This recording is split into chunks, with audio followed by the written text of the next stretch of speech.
আল্লাহওয়ালারাই পৃথিবীতে আল্লাহ পাকের খাস রহমত। আল্লাহওয়ালাদের ইমানি জ্যোতি, ইমানের নূর এই পৃথিবীর সমস্ত মানুষ, সমস্ত মাখলুকাত সেটা ভাগ পায়। সবাই সেটার ভাগ পায়, কিন্তু সবাই সেটা অনুভব করতে পারে না। হযরত হাকিমুল উম্মত থানভী নওয়ারাল্লাহু মারকাদাহু একদমই যখন মুমূর্ষ অসুস্থ,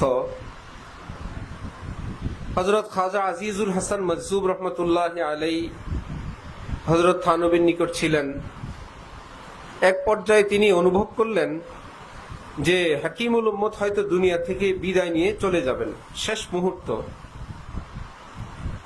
খাজা আজিজুল হাসান মজজুব ছিলেন তার অনেক বড় শিষ্য, অনেক দেওয়ানা। তিনি এই দৃশ্য তার চোখের সামনে দেখবেন, এটা ভেবে এখান থেকে মসজিদে গিয়ে নামাজে দাঁড়ায় গেছেন। আমার সামনে হাকিমুল উম্মত দুনিয়া থেকে চলে যাবেন, আমি এই দৃশ্য দেখতে পারবো না।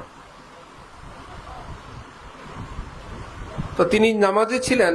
তিনি বলেন, আমি নামাজের মধ্যখানে হঠাৎ দেখলাম কেমন জানি আমার অন্তরে ইমানের নূরের পজিশনটা কিছুটা ডাউন হয়ে গেল। আমি যেই নূরের মধ্যে ডুবে নামাজ পড়ছিলাম, সে নূরটা হঠাৎ কমে গেল। যেমন আমরা এখানে আছি, এখান থেকে যদি কোনো একটা বড় একটা লাইট অফ করে দেয়, আমরা সবাই টের পাবো না আলোটা কমে গেছে। এখন একটা আলোর মধ্যে আছি, হঠাৎ আলোটা কমলো।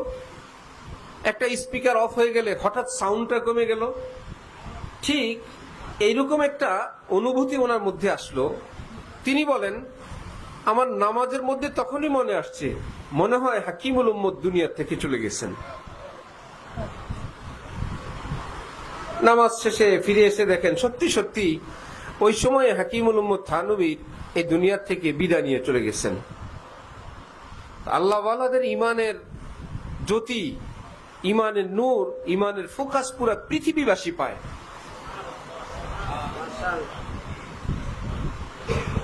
ইবনে কাইয়িম আল জাওজিয়া লিখছেন, উযু এবং নামাজের অনেক ফাজাইল, যে আল্লাহ পাক ফজরের নামাজ সূর্য ওঠার আগে কেন ফরজ করলেন। এমন একটা ঘুমের সময়, এটা একটু পরে 8টা 9টা 10টায় করতেন। জোহর যদি দুপুরে হয় তো ফজর সকাল 7টা 8টায় হইতে পারত। এর একটা ব্যাখ্যা হলো যে পৃথিবীটা মিল, কল কারখানা, ধুলাবালি, ধোঁয়া, মানুষের শ্বাস প্রশ্বাস ইত্যাদির কারণে এই পৃথিবীর আবহাওয়া, আলো বাতাসটা চরম মাত্রা দূষিত হয়ে যায় প্রতিদিন। অতঃপর আল্লাহ পাক রাতের বেলা একটা বাতাস আল্লাহ পাক এই পৃথিবীতে পাঠান, এই পৃথিবীর আবহাওয়াকে পরিশুদ্ধ করার জন্য, রিফাইন করার জন্য। ওই বাতাসটা, ওই অক্সিজেনটা সূর্য ওঠার আগ পর্যন্ত এই পৃথিবীতে থাকে, এসে এই পৃথিবীকে বাসযোগ্য করে দেয়। সকালবেলা উঠলে আমরা কি দেখি? গতকালের পৃথিবী সন্ধ্যা যেমন ছিল তেমন, না নতুন? সুবহানাল্লাহ। রাতের বেলা আল্লাহ পাক সেটাকে রিফাইন করে নতুন করে দেন। আমরা আবার নতুন একটা জগৎ পাই। সকালের আবহাওয়া, সকালের সূর্য, সকালের বাতাস। হাকিমরা বলেন, সুবহ কি হাওয়া লাখ রুপিয়ে কি দাওয়া। ভাই, সকালের এই বাতাস, এটা রিফাইন করা, একদম ফ্রেশ, একদম নতুন। তো সেটার মেয়াদ থাকে সূর্য ওঠা পর্যন্ত। রব্বুল আলামিন আমাদেরকে বললেন, উঠো না, ফজরটা পড়ো, এই পৃথিবীর শ্রেষ্ঠ বাতাসটা একটু নেও, এটা তোমার আখিরাতের জন্য উপকার, তোমার দুনিয়ার জন্য উপকার। যারা ফজর পড়ে তারা ওই আলো পায়, ওই বাতাস পায়। এই পৃথিবীর একটা ভিন্ন জগৎে আল্লাহ পাক তাদেরকে দান করেন। এবার সকালবেলা আল্লাহ পাক আবার বললেন, এখন তো ফজর শেষ, স্বাধীন। ইয়া বানি আদম ইরকালি রাকাতাইন আউয়ালান নাহার আকফিরা আখিরা আকফিকা আখিরা। এ আদমের বাচ্চা, আমার জন্য 2টা রাকাত পড়বা দিনের শুরুতে, তাহলে সারাদিন তোমার যা কিছু লাগবে আমি আল্লাহ ব্যবস্থা করে দিব। ইশরাকের নামাজ সেটা কিসের নামাজ? আল্লাহ আবার লোভ দিলেন, পড়বা 2 রাকাত আমার জন্য। কেন? ওই এশরাক যে পড়ে, সকালের সূর্যের লালিমা, সূর্যের কিরণ সে পেয়ে যায়, সে ঘুমের মধ্যে যায় না, জাগ্রত অবস্থায় সূর্য উদয় হয় তার। ফজরও পড়লেন, আবার জাগ্রত অবস্থায় সূর্য সে পাইল। আচ্ছা, ফজরের নামাজ পড়লাম ফরজ, সেটা কি আল্লাহর জন্য ছিল না? কিন্তু আল্লাহ বললেন এশরাকটা পড়বা আমার জন্য। কি ব্যাপার, আপনার জন্য আগেরটা পড়লাম? মুহাদ্দিসিনগণ বলেন সেটাতে ছিল ফরজ, না পড়লে জাহান্নাম। সেই ভয়েও তো পড়তে পারো। এখন তো আর না পড়লে কোনো গুনাহ নাই। যদি পড়ো, আমি বলবো তুমি আমার মহব্বতেই পড়েছো, আমি পুরস্কার দিব। আজকের দিনে তোমার যা লাগবে আমি আল্লাহ সব ব্যবস্থা করে দিব। বহু সারা দেশের পৃথিবীর বহু মুসলমানরা এই লোভে বসে থাকে। উত্তরা 7 নম্বর সেক্টর, আরো বহু জায়গায়, বনশ্রী, ফজরের পরে মসজিদ ভরা মুসল্লি যায় না, যে আমার সারাদিনে অনেক জরুরত, অনেক বিপদ, অনেক লেনদেন, অনেক পাওয়া দেওয়ার ব্যাপার স্যাপার আছে, আমি 2 রাকাত পড়ি। আল্লাহ বলছেন আল্লাহ ব্যবস্থা করবেন। এক ফাঁকে তার কি হয়ে গেল? সূর্যের কিরণের সঙ্গে সম্পর্ক হয়ে গেল। ফজর পড়লো তো ভোর রাতের স্পেশাল অক্সিজেন সে পেয়ে গেল। আবার বললেন তাহাজ্জুদ পড়বা, সুবহানাল্লাহ, শেষ রাতের তাহাজ্জুদ। দুনিয়া লাখ পড়া সোতা है लेकिन रो रो के कोई तेरा नाम लेता है। আল্লাহ, পৃথিবীবাসী সবাই নাক ডেকে ঘুমায়, আল্লাহ আপনি একটু তাকায় দেখেন, আপনার এক দেওয়ানা পৃথিবী যখন ঘুমায় জেগে জেগে সে আপনাকে স্মরণ করে, আপনাকে ডাকে।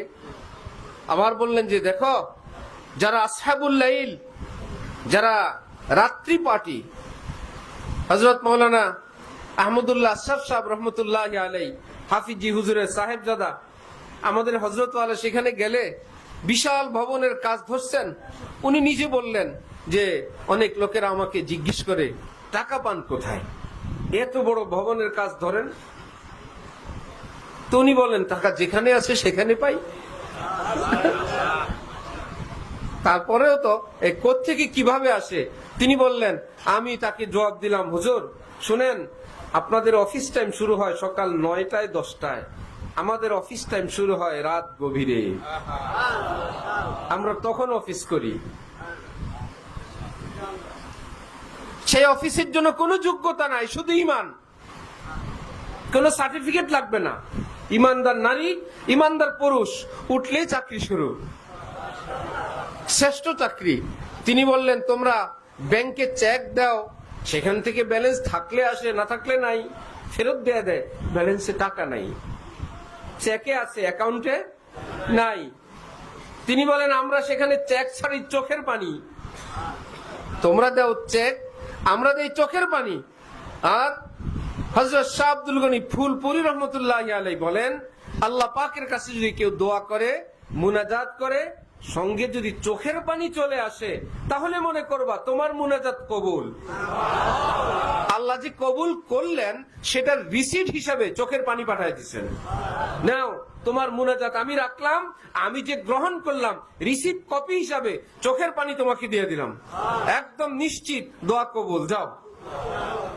বাকি আমি দিব আমার মতো। দোয়া কবুল, কিন্তু আমাদের মতো দিবেন, আল্লাহ আল্লাহর মতো দিবেন। বান্দার কোন দোয়া বৃথা যায় না। আল্লাহর বান্দা বান্দি যত দোয়া করে এই পৃথিবীতে, কোন দোয়া বৃথা যাবে না। কোরআন শরীফে আল্লাহ পাক বলছেন, উদউনি আস্তাজিব লাকুম, আমার কাছে দোয়া করো আমি কবুল করব। আল্লাহ বলছেন দোয়া করো কবুল করব, কবুল না করার কোনো ব্যবস্থা নাই। সমস্ত দোয়া কবুল, সমস্ত মুমিনের সব দোয়া কবুল, কিন্তু বেশ কমে এইটুকুন আমরা চাইবো আমাদের মতন, আল্লাহ দিবেন আল্লাহর মতন, এই বেশ কম। আবার নবীজি বলছেন যখন আল্লাহ পাকের কাছে চাইবা, ছোট কিছু চাইবা না। কেউ যদি বাদশার কাছে গিয়ে বলে আমাকে 1 কেজি আলু দেন, আধা কেজি পেঁয়াজ, 100 গ্রাম সরষের তেল, বাদশা খুশি হবে? কেন ভাই, অল্প চাইলাম, আপনার আরো ভালো, এটা আপনি আরো অনেককে দিতে পারবেন। বলবে আরে তুমি এত চিন্তা কর, তুমি আমার প্রতি কত ছোট ধারণা করলা, এটা হলো নালিশের ব্যাপার। তুমি আমাকে কি ভাবছো? এখানে আধা কেজি পেঁয়াজ, 100 গ্রাম সরিষার তেল, আর কেউ যদি বলে 2টা পেঁয়াজ দেন, 1টা আলু দেন, আরো খেপবে না? তার মানে তুমি বাদশার কাছে চাও, এখানে বড় কিছু চাও। তো সকল বাদশার বাদশা মহান আল্লাহ, তার কাছে যদি কেউ অল্প চায়, নবীজি বলেন আল্লাহ পাক অসন্তুষ্ট হন। তুমি আমার ব্যাপারে কি ভাবছো? চাইবা, বেশি চাইবা। নবীজি বলেন আল্লাহর কাছে চাইলে একদম বলবা জান্নাতুল ফিরদাউস দেন। আল্লাহর কাছে কি চাওয়া? ছোট কিছু না বড় কিছু? দোয়া কি কিছু কবুল না সব কবুল? সব কবুল।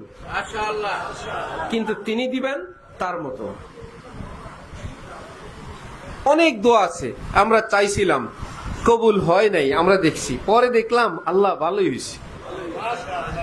হয় না এরকম? আল্লাহ পাক যেটা করেন সেটাই ভালো। হইতেছে? হয়ে গেছে না হচ্ছে?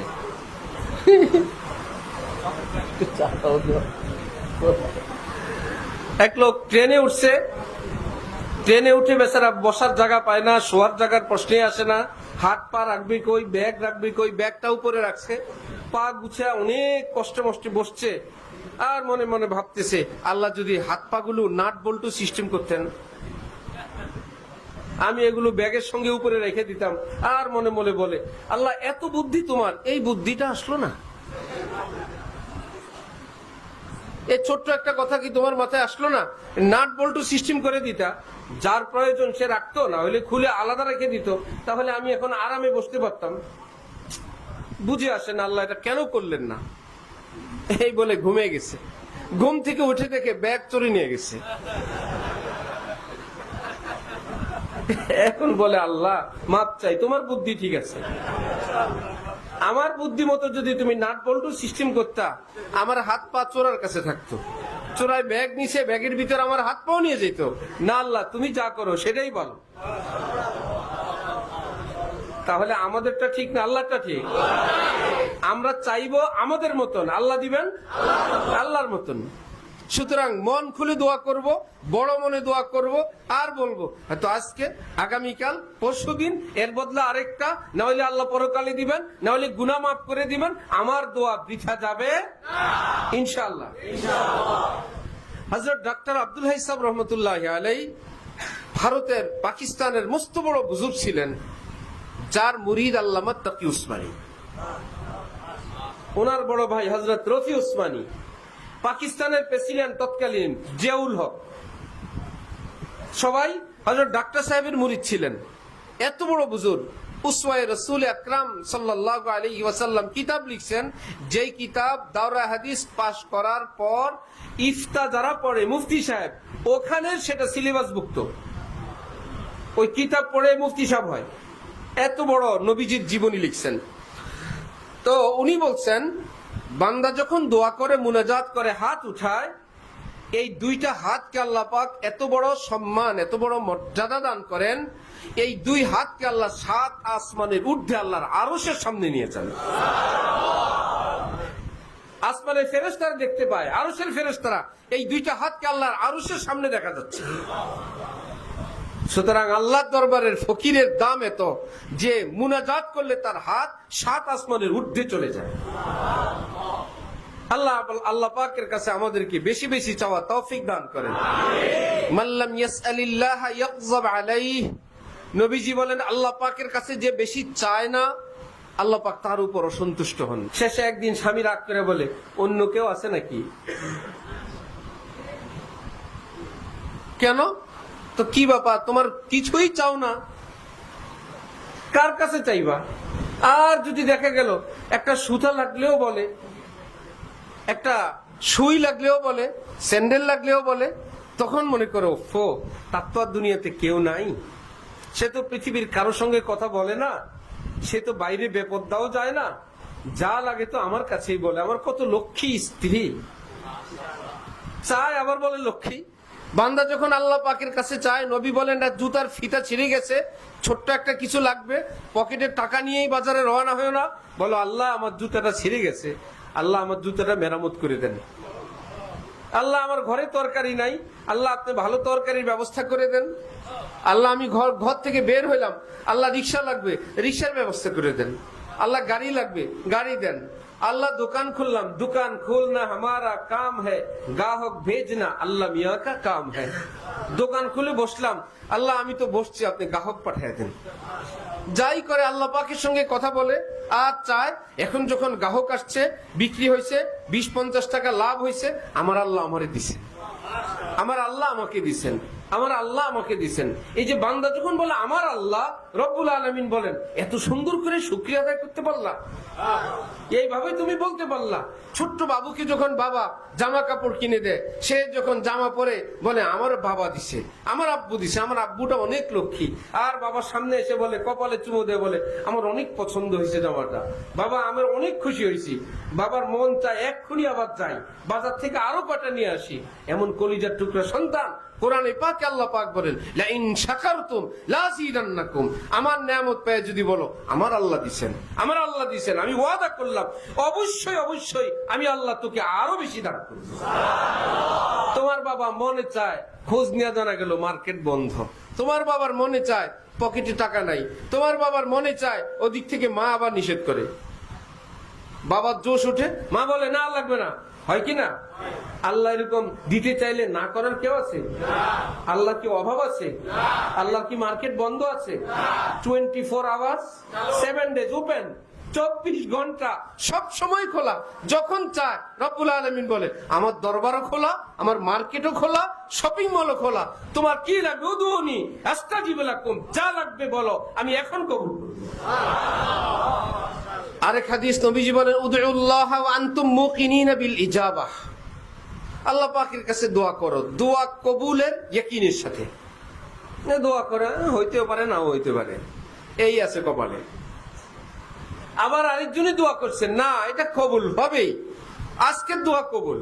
সিলেটে এক বুজুর্গ ছিলেন, আমাদের উস্তাদ মাওলানা কুতুবউদ্দিন সাহেব রহমাতুল্লাহি আলাইহি শুনেছেন, নিজেই নিজের মুনাজাত দিয়ে হাত নামায় বলতেন, না কবুল হয় নাই। আবার শুরু, আবার লম্বা মুনাজাত, না হয় নাই।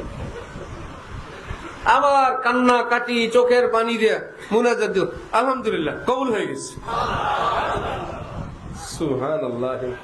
अपना कहीं तुझसे पहुंचे उनका गम, ऐ मेरे अश्के नदामत अब तो थम। এক বুজুর্গ বলেন, গুনাহ হয়েছিল, কান্নাকাটি তওবাতিল্লাহ আল্লাহ পাকের কাছে করেন। কান্নাকাটির মধ্যখানে হঠাৎ মনে আওয়াজ আসছে, আল্লাহ তো মাফ করে দিছেন। মনটা হালকা হয়ে গেছে, একদম পাতলা হয়ে গেছে। এখন চোখের পানি থামে না, নিজে নিজের চোখের পানিকে বলে, আই মেরে আজকে নাদামত আব তো থাম। অনুতাপ, অনুশোচনার লজ্জা, হে অশ্রু জল, এখন তো থাম ভাই। তুমি যদি আরো প্রবাহিত হও, আল্লাহ যদি খেপেন, মাফ করে দিলাম, তারপরে কান্দোস কেন? কি আশ্চর্য! বাবা মা যদি সন্তানকে মাফ করে দেয়, তারপরেও যদি কান্না করে, একটা উল্টো ধমক খায় না? চুপ কর, হয়েছে তো, মাফ করে দিছি তো, আর কি, আর কান্দো কেন? এখন নিজেই নিজেকে বলে, আপনা কাহি তুঝসে পৌঁছে উনকো গাম। এই কান্নাকাটি করার কারণে তিনি যদি কষ্ট পান, তোরে তো কখনই মাফ করছি, এখন আবার বেশি কান্না করো তাও।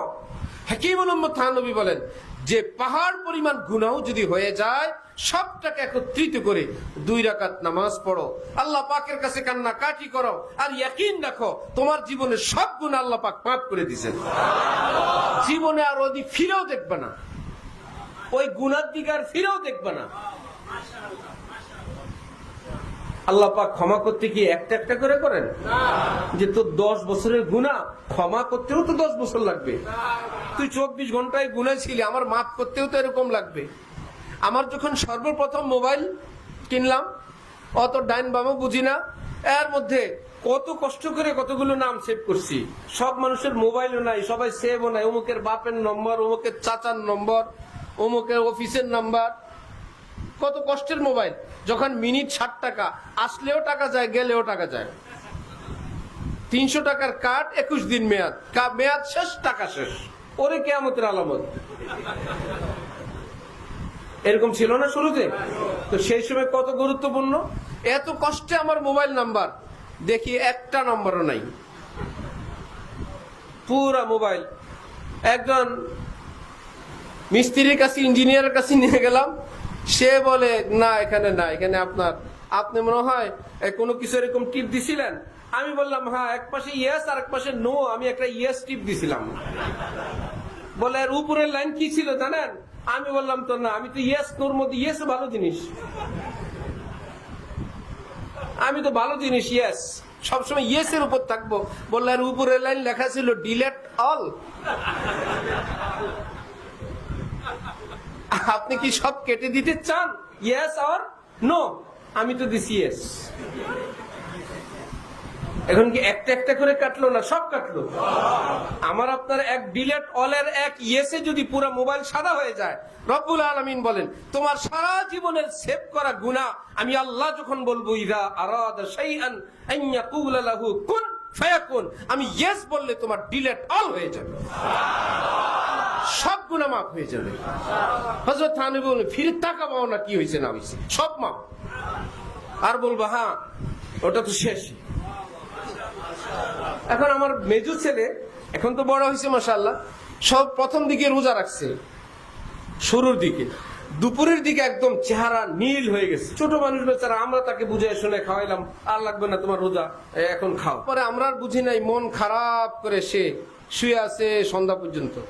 তার ছোট বড় এরা টের পাইছে রোজা রাখতে পারে নাই, ফেল। এরা আবার এসে বলে হ্যাঁ পারো নাই, তোমার রোজা তো শেষ। আর সে বলে কিসের শেষ, আমার রোজা আছে। তুমি না দুপুরে খাবার খাইলা? সে বলে খাবার খাইছি, তারপর তওবা করছি না। সে বয়ান টয়ান শুনে মনে করছে যাই করে তওবা করলে সব মাপ, এই জন্য আমি রোজা রাখছি, খাইছি, তারপরে তো তওবা করছি, আমার রোজা আছে। তো সুতরাং ওই ছোট্ট মানুষ যেরকম মনে করে গুনাহ করছে এতে কি হয়েছে, আমি তওবা করছি না, আল্লাহর কসম ওই ছোট্ট মানুষ বুঝি নাই কিন্তু এটা বলছে। কিন্তু কেউ গুনার পরে যদি বলে যে আমি গুনাহ করছি, আর যদি মনের মধ্যে আসে তুমি না গুনাহ করছো, আমরা তখন বলবো কেন, আমরা তওবা করছি না, গুনাহ করছি, তারপরে তওবা, আমাদের ডিলেট অল আছে না, তারপরে সব মা। দলিল কি শুনবেন? একটা দুইটা দলিল না, এক দুই দলিল না। আল্লাহ পাক যখন ইবলিসকে জান্নাত থেকে বিতাড়িত করে বের করে দিলেন, ইবলিস আলেম থা, আরিফ থা, আবেদ থা, লেকিন আশিক না থা।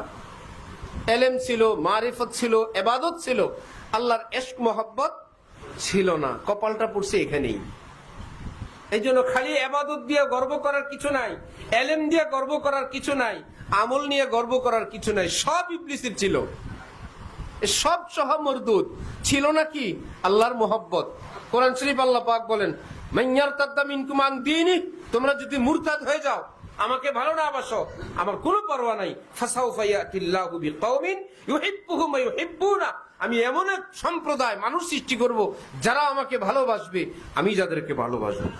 তারা মুরতাদ হবে না। যারা প্রেমিক হয় তারা মুরতাদ হয় না, আর যাদের অন্তরে প্রেম ভালোবাসা থাকে না এরা মুরতাদ হয়ে যায়। এখন ইবলিসের কপাল পড়লো,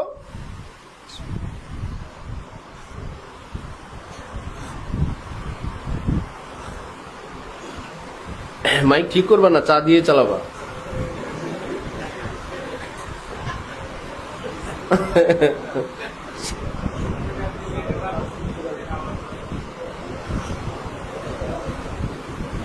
আওয়াজ কিন্তু আমি অনেক চিৎকার দিতেছি, আমার গলা ভাঙতেছে।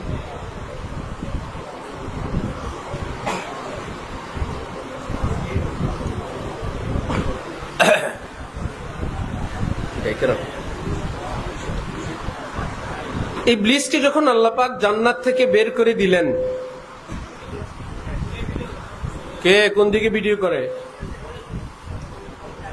মোবাইল সহ জব্দ করেন, মোবাইল এবং মোবাইলওয়ালা দুজনকে আটকে রাখেন। হ্যাঁ হ্যাঁ,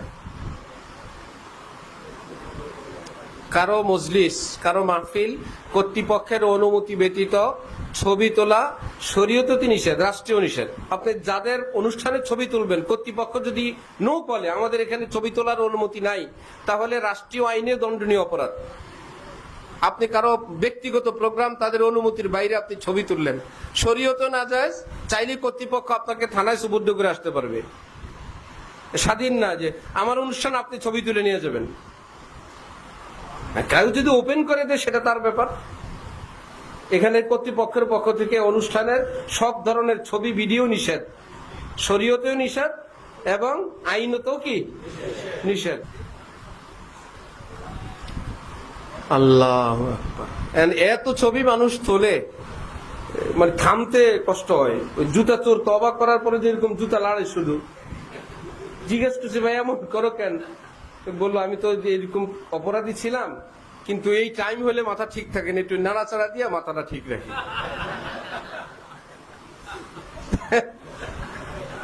এত ছবি তুলতে অভ্যস্ত লোক, এত বড় একটা মজলিস চলে যায়, এটা কেমনে ছবি না তুলে থাকবে? তো ইবলিসকে যখন জান্নাত থেকে আল্লাহ পাক বের করে দিলেন, ইবলিসের মারিফত কত, এলেম কত, আল্লাহ পাক কি কখন খুশি না নারাজ? উখরুজ ফাইন্নাকা রাজিব, বের হ শয়তান, বিতাড়িত কোথাকার। এইরকম ধমক। ইবলিসের এলেম এবং মারিফত দেখেন, ইবলিস জানে আল্লাহ পাক ইনফিয়াল থেকে পবিত্র, অর্থাৎ অনিচ্ছাকৃত কোন অবস্থার দ্বারা আক্রান্ত হওয়া থেকে তিনি পবিত্র। একটু বুঝাইলে বুঝবেন। এমন মেজাজ খারাপ, আপনার ব্যক্তিগত কোনো বিষয়, কারোর সঙ্গে ঝগড়ায়, লেনদেনে ইত্যাদিতে একদম ঝগড়া হয়ে গেছে, এর মধ্যে আপনার ছোট বাচ্চা এসে বাবা বাবা যা এখান থেকে সব, ওই বাচ্চাটার কোনো দোষ আছে? সে ফাও ধমক খেল না? এই যে আপনি আনকন্ট্রোল, যে একজন নির্দোষ মানুষের সঙ্গে আপনি একটা ধমক দিয়ে বসলেন, এটা এই যে আনকন্ট্রোল হয়ে যাওয়া, এইরকম আনকন্ট্রোল হওয়া থেকে আল্লাহ পাক পবিত্র। খেপছে একজনের উপরে, শাস্তি আরেকজনের উপরে। এই কবরওয়ালার উপরে এমন খেপা খেপছে, এই আগুনের চোটে পাশের জান্নাতের কবরেও আগুন জ্বলে। কি ব্যাপার? আরে তোর তো দোষ নাই, পাশেরটার উপর বেশি খেপছিলাম, একটু আগুন ওখানে চলে গেছে। এরকম হবে না। এই যে আনকন্ট্রোল হওয়া, ইচ্ছার বাইরে কিছু হয়ে যাওয়া, এর থেকে আল্লাহ কি পবিত্র, এটা শয়তান জানে। তার মানে আল্লাহ পাক খেপছেন। আবার আমি যদি এখন কথা বলতে চাই, আল্লাহ ঠান্ডা মাথায় কথা বলতেও পারবেন। এত বড় এলেম ইবলিসের ছিল, সে বলতেছে আনজিরনি ইলা ইয়াউমি ইউবাসুন, আমাকে একটু জান্নাত, আপনি একটু কিয়ামত পর্যন্ত একটু সুযোগ দিবেন, চান্স দিবেন। আনজিরনি, বুজুর্গানি দিন বলেন, কপাল পোড়া। আনজিরনি শব্দ অর্থ সুযোগ চাই, সুযোগ দেন। যদি আনজিরনি না বলে বলতো উনজুরনি, আমার দিকে একটু দেখেন, উনজুরনি আমার দিকে একটু তাকান, আল্লাহ মনে হয় তখন মাফ করে দিতেন। আনজিরনি বললি উনজুরনি বলতা, আরবি গ্রামার অনুযায়ী আনজিরনি অর্থ আমাকে সুযোগ দেন, উনজুরনি অর্থ আমার দিকে একটু দেখেন। কপাল যার পড়ে তো পড়েই, সে বলল আনজিরনি, আমাকে একটু সুযোগ দেন। আল্লাহ কই ইন্নাকা মিনাল মুনজারিন, ওকে যা সুযোগ দিলাম, তোকে কিয়ামত পর্যন্ত আমি সুযোগ দিলাম, যা। আল্লাহ এখন আবার শয়তানের অবস্থা দেখেন, এলেমের অবস্থা, মারিফতের অবস্থা, যে আল্লাহ পাক আমাকে এখন বললেন, আমাকে কিয়ামত পর্যন্ত তিনি হায়াত দিলেন, সুযোগ দিলেন, আমি এখন যাই করি আর না করি আমাকে তিনি মারবেন না। যদি মারেন ওয়াদা খেলাফ হয়ে যাবে। একটু আগে বললেন হায়াত দিলাম, এখন আবার মেরে ফেললে ওয়াদা ঠিক থাকবে না, ভঙ্গ হবে। ইন্নাল্লাহা লা ইউখলিফুল মিআদ, পড়েন না আপনারা? ইন্নাল্লাহা লা ইউখলিফুল মিআদ, আল্লাহ পাক ওয়াদা ভঙ্গ করেন না। ইবলিস জানে, এখন বলতো ইজ্জাতিকা লা উগফিয়ান্নাকুম আজমাইন, আপনার ইজ্জতের কসম, আপনার বান্দাদেরকে আমি জাহান্নামে নেওয়ার যত চক্রান্ত আমি সব করব। কার সামনে? সাহস আছে, মারতে পারবে না। কত বড় মুশকিল, মারতে পারবে না। এখন সে চ্যালেঞ্জের পর চ্যালেঞ্জ আল্লাহ পাকের সামনে, একদম তাদের কি দিয়ে আমি একদম কাউকে স্বপ্নে দেখাবো, কাউকে কল্পনা দেখাবো, কাউকে ভণ্ড জায়গায় নিয়ে যাবো, কারো দিয়ে সিন্নি দেওয়াবো, কারো চুল রে জট বানাবো, আছে না? স্বপ্ন যুগে এসে বলে যে আমি উমুক হযরত, তোমার আমি আল্লাহর দরবারে সব কবুল হয়ে গেছে, তোমার আর নামাজ লাগবে না। নামাজি মানুষ সকাল থেকে নামাজ পড়ে না, কি ব্যাপার? ব্যাপার আমারটা আমি জানি, গোপনে স্বপ্ন যুগে একটা জিনিস পাইছি। স্বপ্ন যুগে যে আল্লাহর ওলিরই পাইছে, ওটা কি ওলি না শয়তান? আসছিল কি শার্ট প্যান্ট টাই পরে, না হুজুর সেজে? হুজুর সেজে আসতে হবে, টাই পরলে তো আস্তাগফিরুল্লাহ স্বপ্নের মধ্যে বলবে। এক বেচারার সঙ্গে আমার গেন্ডারিয়ায় দেখা। সে বলতেছে যে আমার বাবা একজন পীর সাহেবের খাদেম ছিলেন, শেষ জীবনে বাবা নামাজ পড়তেন না। আমার মা তাকে জিজ্ঞেস করলে বাবা বলছে আমার ব্যাপারটা তোমরা বুঝবা না, আমি নফসের মাকামি পুছে গেছি, আমার নামাজ নাই। ওই লোক তার বাবার প্রশংসা আমাকে করে বলল আমার বাবা এত বড় আল্লাহর ওলি ছিলেন। আমি দেখলাম বাবার প্রতি তার যে শ্রদ্ধা, আমি কিছু বললে অল্প সময় থামানো যাবে না, আমি শর্টকাট বললাম আল্লাহু আকবার, আপনার বাবাকে আল্লাহ নবী রাসূল থেকে বেশি সম্মান দিয়েছেন। এই লোক বলে হুজুর এটা কেমন কথা, নবী রাসূল থেকে বেশি সম্মান হুজুর মানুষ কারো হয়?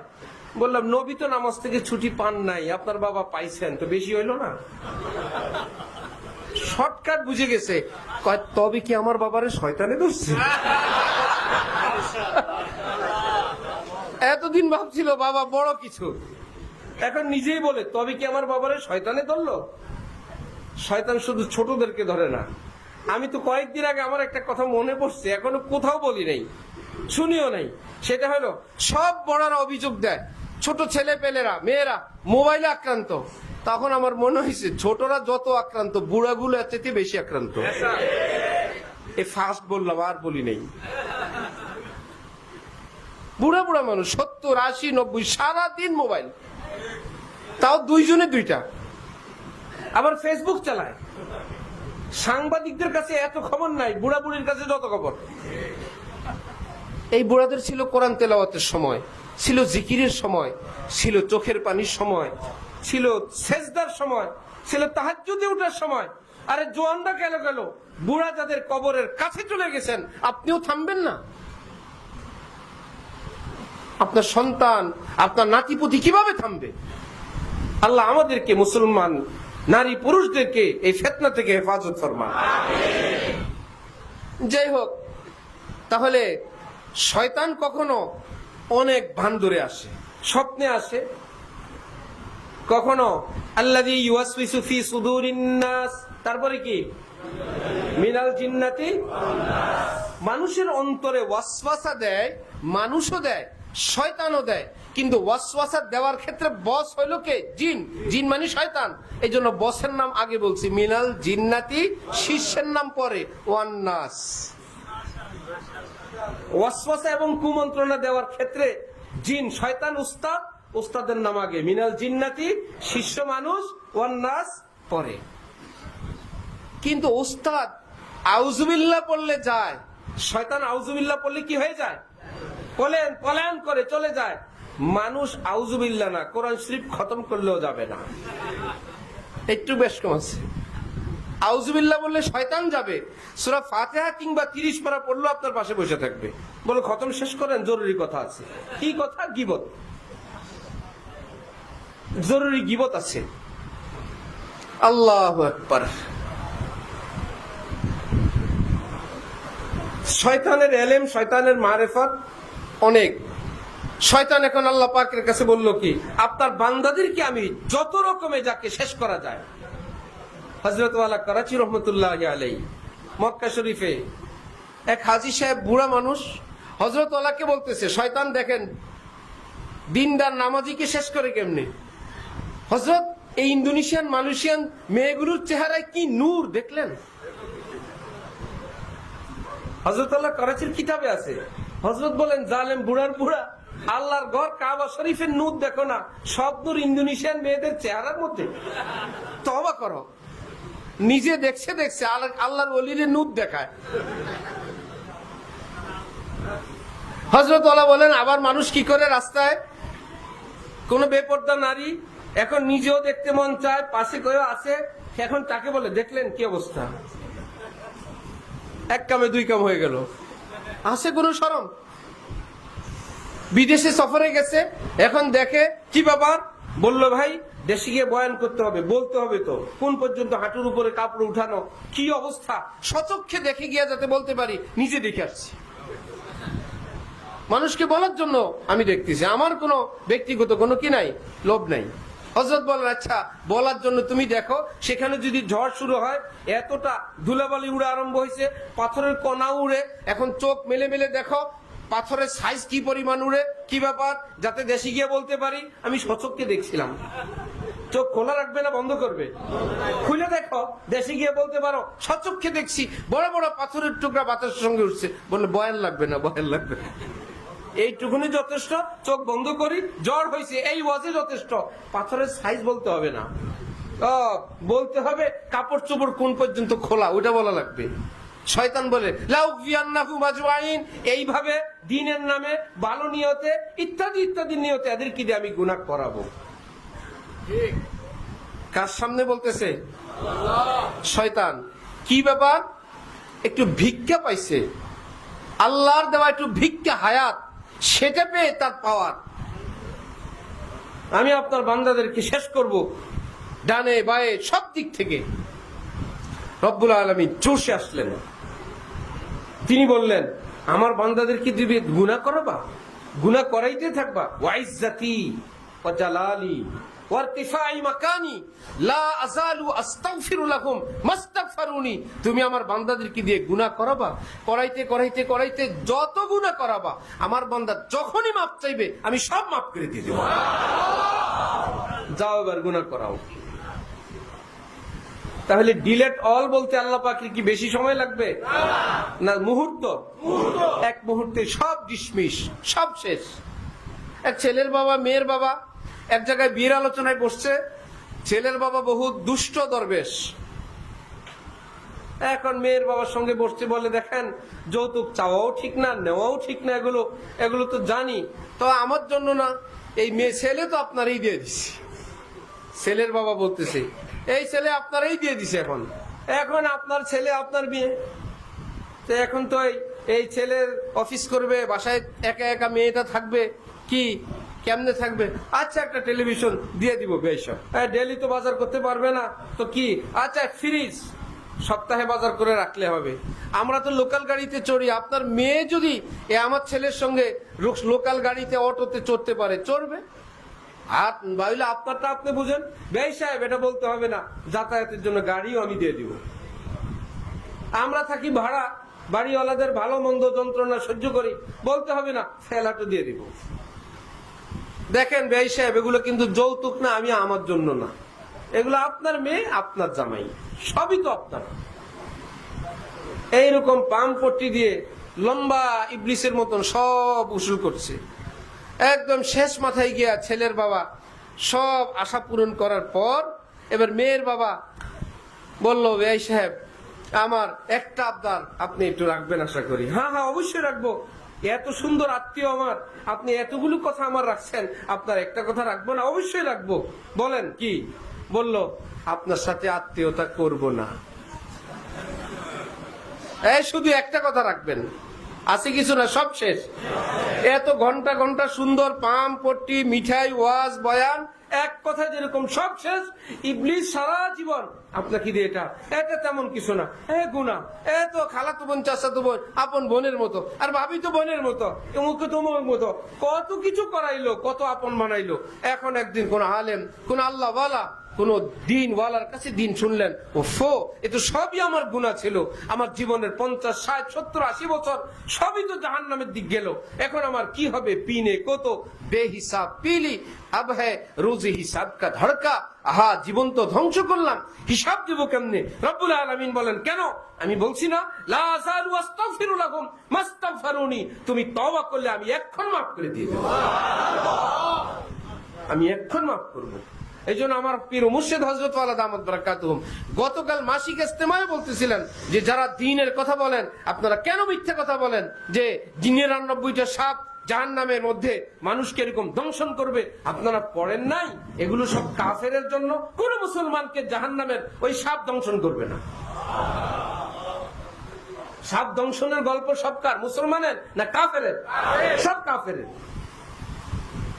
এবং সাহাবাই কেরাম থেকে নিয়ে আজ পর্যন্ত সারা পৃথিবীর সমস্ত আলেম একমত, সমস্ত আলেম একমত, কোন মুমিনকে আল্লাহ পাক জাহান্নামে ফেলবেন কিন্তু আযাব দেওয়ার জন্য না। মুমিনকে জাহান্নামে দিবেন কিন্তু মুমিনের জাহান্নাম আযাব দেওয়ার জন্য না। কিসের জন্য? দুইটা উদাহরণ। আমরা কাপড় চোপড় ধুই, আসার দেই, ওয়াশিং মেশিনে যে ঘুরতে থাকে, কাপড়কে শাস্তি দেওয়ার জন্য না পরিষ্কার করার জন্য? এক, স্বর্ণকার স্বর্ণ পোড়ায় রাগে গোসায় না ফ্রেশ করে? ফ্রেশ করে থামে না একটু পিটান মারে? রাগ গোসায় না অলংকার বানায়? অলংকার বানায় এমনি রাখে না এসিডে চুবায়? এসিডে চুপ দেয় তা কি কষ্ট দেওয়ার জন্য না গ্লেজ দেওয়ার জন্য?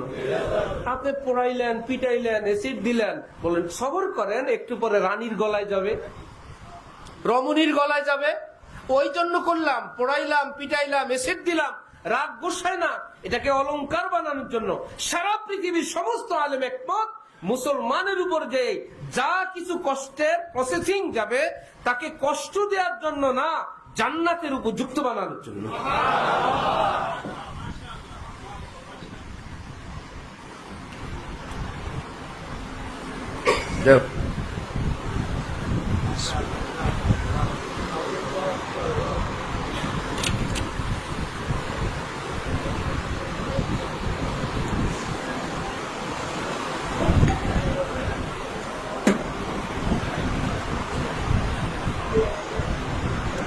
আল্লাহু আকবার, আস্তাগফিরুল্লাহ, আস্তাগফিরুল্লাহ, আস্তাগফিরুল্লাহ।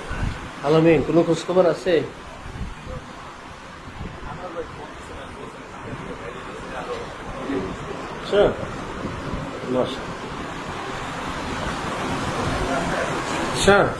মাশা, রাস্তায় আছেন? মাশাআল্লাহ, মাশাআল্লাহ। তাহলে শব্দগুলো হলো এমন, কাফেরের জাহান্নাম আযাব দেওয়ার জন্য, মুমিনের জাহান্নাম জান্নাতের উপযুক্ত বানানোর জন্য। মুমিনের জাহান্নাম শাস্তি দেওয়ার জন্য না জান্নাতের উপযুক্ত বানানোর জন্য? এটার আরেকটা সহজ উদাহরণ আমার কাছে আছে। বিদেশ থেকে স্বর্ণ আসে দুই রকম, কিছু একদম ইনটেক গহনা তৈরি হয়ে আসে, খুলবেন আর গলায় দিবে, আর কিছু আছে ভাঙ্গাচুরা স্বর্ণ অথবা বিস্কুট। দোনোটা কি স্বর্ণ না? এখন যেটা বিস্কুট হয়ে আসলো অথবা পুরান সোনা ময়লা সহ ভাঙ্গাচুরা কেউ কম কম পয়সা কিনে নিয়ে আসলো, এখন সেটাকে গলায় দেওয়ার জন্য ব্যবস্থা করা লাগবে না? যেটা আগে থেকে তৈরি হয়ে আসছে এটার কোনো কাজ এখানে নাই, শুধু ব্যবহার করবে। আগে থেকে তৈরি হয়ে আসে নাই কিন্তু স্বর্ণ, এখন এটা কি করবে? এটা ফেলানোর জিনিস না, এটাকে এখন ডিফাইন করতে হবে দেশে এসে। ঠিক এই দুনিয়ার দেশ থেকে কবরে যাবে মানুষ দুই রকম হয়ে, কেউ একদম জান্নাতের উপযুক্ত হয়ে যাবে, যাবে আর জান্নাতে যাবে, আর কোনো কাজ নেই একদম। আরেক দল ইমানও আছে গুনাহও আছে। কি মুশকিল, এখন গুনাহ সহ জান্নাতে যাওয়ার কোনো ব্যবস্থা নাই। কিন্তু আল্লাহ পাকের এইদিকে মায়া, আসমান জমিনের চেয়ে শ্রেষ্ঠ নেয়ামত অন্তর ঈমান। সরকারি দলীয় লোকও তো জেলে যায়, আইনের পেছে যায় না? এখন বিরোধী দলের লোকও যায়, চোর ডাকাতও যায়, রাষ্ট্রদ্রোহী মামলায়ও যায়, কঠিন জঙ্গিরাও যায়, আবার রাষ্ট্রের কোন গুরুত্বপূর্ণ ব্যক্তিও জেলে যায়। ভিতরে গিয়ে খবর নিয়েন, সব জেল একরকম না। কারো কোমরে পায়ে হাতে বেড়ি বান্ধা, সকাল বিকাল লাঠি উষ্টা, সকাল বিকাল কষ্ট, বেইজ্জতি, হালকা ফুলকা পিটান ফুটান, আর দেয় খাবার দাবার। আর কাউকে জেলের ভিতরে আইসা বলে, স্যার কিছু লাগবে স্যার? স্যারে কিন্তু জাহান্নামে। বলে তো আইনের পেছে স্যারে এখানে ঢুকছে, বাইরেলি কিন্তু স্যার আবার আগের স্যার। কোন একটা আইনে আছে, স্যার কিন্তু আগে আছে, স্যার কিছু লাগবে? যারা ওখানে ভিতরে আছে এ পত্রিকা দেয়, টেলিভিশন দেয়, খেদমত করে, কত কিছু। মানুষ গিয়ে জেলের মধ্যে গিয়ে অন্য জায়গায় মিটিং করে আসে। কি ব্যাপারে? স্যারের জেল, এগুলা বুঝবেন না আপনারা, নাম মাত্র জেল। কিন্তু জেল তো জেল। স্যার নিজের স্ত্রীর সঙ্গে থাকতে পারে না, স্বাধীনভাবে ব্যবসা করতে পারে না, কার্যক্রম করতে পারে না, দেশে বিবৃতি দিতে পারে না, রাজনীতি করতে পারে না, কিছু তো বাইন্ডিংস আছেই। কিন্তু এই বলে সেখানে সে একদম বেরিয়ে পড়া জেল বন্দীদের মতো না, একটা ডিভিশন নিয়ে সে আছে। ঠিক মুসলমান যখন জাহান্নামে যাবে, এই পৃথিবীর রাজা বাদশা যত ডিভিশন পায় এর চাইতে বেশি ডিভিশন পাবে। ফেরেশতারা রিফাইন করবে, বলবে স্যার কোনো অসুবিধা তো হচ্ছে না? মুসলমান সাহেব, আপনি তো আইনের পেছে জাহান্নামে ঢুকছেন, আপনি তো জাহান্নামের লোক না, আপনি তো অচিরেই জান্নাতে চলে যাবেন। আপনি তো জান্নাতি মানুষ, আপনি তো ঈমানওয়ালা, আপনার ভিতরে ঈমানের নূর দেখা যাচ্ছে। আপনি তো আর কাফের না, আপনি ক্ষুধার্তহী না, আপনি মুশরিক না, সেগুলো তো জ্বলছে। আপনি তো আর জ্বলার জন্য না, আপনাকে আল্লাহ জান্নাতের উপযুক্ত বানানোর জন্য এখানে পাঠাইছেন। আপনি তো থাকবেন না। নদীর পাড়ে কুমির থাকে, এখন হরিণ কুমির ঘাপত করে হরিণ একটাকে খেয়ে ফেলছে। এখন নদীর পাড় থেকে একজনে কুমিরকে লক্ষ্য করে বলে, কুমির, হরিণ তো খাইলা, সবই হজম হবে, শিং তো হজম হবে না। রঙে রঙে যে শিং ঢুকাইছো পেটে, হরিণের শিং তো তোমার পেটে হজম হবে না। এটাকে যে কোনো ভাবে তুমি বের করে ফেলতে হবে, এটা তোমার পেটে হজম হবে না। ঠিক পাড়া মহল্লার কোন নেতা খেতা যদি কেউ পুলিশ না বুঝে নিয়ে যায়, মহল্লার লোকেরা বলে, পুলিশ নেও যে রঙে রঙে, রাখতে তো পারবা না। কোন নেতারা নেও? এর থেকে বড় কেউ ফোন দিবে, বাসায় রাইখা যাবা, মা পচাইবা, বলে না? ঠিক ইমানদারকে যখন জাহান্নামের ফেরেশতারা জাহান্নামে নিয়ে যায়, যে এখন অন্যান্য ফেরেশতারা বলে, নেও তো জাহান্নামের ভিতরে তো ঈমান আছে, রাখতে তো পারবা না। জাহান্নামে নিতে পারবা, রাখতে পারবা না, কারণ ভিতরে কি আছে? ঈমান আছে। ঈমানদার জাহান্নামে সব অস্থায়ী। সমস্ত ঈমানদার জাহান্নামে যাবে কি স্থায়ী না অস্থায়ী? অস্থায়ী ভাবে। তাও সেখানে কত ডিভিশন, কত রিফাইন। ডিভিশন কোত্থেকে? মুসলিম শরীফের হাদিস, সুম্মা আমাতাহুমুল্লাহু ইমাতাতান, এক প্রকারের মৃত্যু দিয়ে, অর্থাৎ অবশ বেহুশের অ্যানেস্থেসিয়া দিয়ে আল্লাহ পাক তাদের রিফাইন করবেন, আমার বান্দা যাতে কষ্ট না হয়। রিফাইন করো, যা করো, ইমানদার সাহেব, কাফের না। এই পৃথিবীর মানুষ অপারেশন করে, অপারেশন রোগী একটু টের পায় না। কামরাঙ্গীচরের এক আলেম, উনি ওনার মায়ের চোখের অপারেশন করলেন, তো মা একদমই টের পায় নাই। হঠাৎ মা চোখ খুলে বলেন, কি মাহমুদ, তুমি তো বুড়া হয়ে গেছো। অনেকদিন নিজের ছেলেকে দেখে না, ছেলে যে দাড়ি পাকছে মা টের পায় নাই। এখন মায়ের চোখ অপারেশন থেকে যখন চোখ খুলছে, হঠাৎ নিজের ছেলেকে দেখে বলে, মাহমুদ তুমি কবে বুড়া হয়ে গেছো। ওফো, মা টেরও পায় নাই, এই ফাঁকে মায়ের চোখের অপারেশন হয়ে গেছে। আমার আম্মা বহুত জ্ঞানী মানুষ, হুঁশিয়ার মানুষ, ওনার টোটাল থাইরয়েড অপারেশন হবে। উনি একটা প্রস্তুতি নিয়ে আসছেন যে অবশ করার জন্য তো একটা ইঞ্জেকশন দিবে, আমি তখন চূড়ান্ত দোয়া দুরূদ পড়ে প্রস্তুতি নিব। ডাক্তাররা আরো তালাক হয়ে গেছে, যে ইঞ্জেকশন দেয়, ইঞ্জেকশনের আগে এখন ওখানে স্প্রে করার ব্যবস্থা বেরোয়েছে, হালকা একটু স্প্রে করে ইঞ্জেকশনের ব্যথাও যেন না পায়। উনি তো অপেক্ষায় আছে, ইঞ্জেকশনের সুইয়ের ব্যথা তো পাবো, তারপরে না আমি টের পাবো।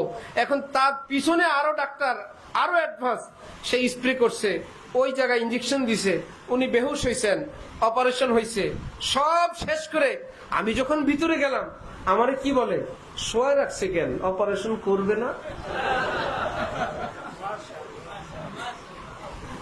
এত লম্বা সময় শোয়া রাখছে, অপারেশন করবে না? একদম টোটাল অপারেশন সাকসেস, শেষ। উনি একদমই জানে না।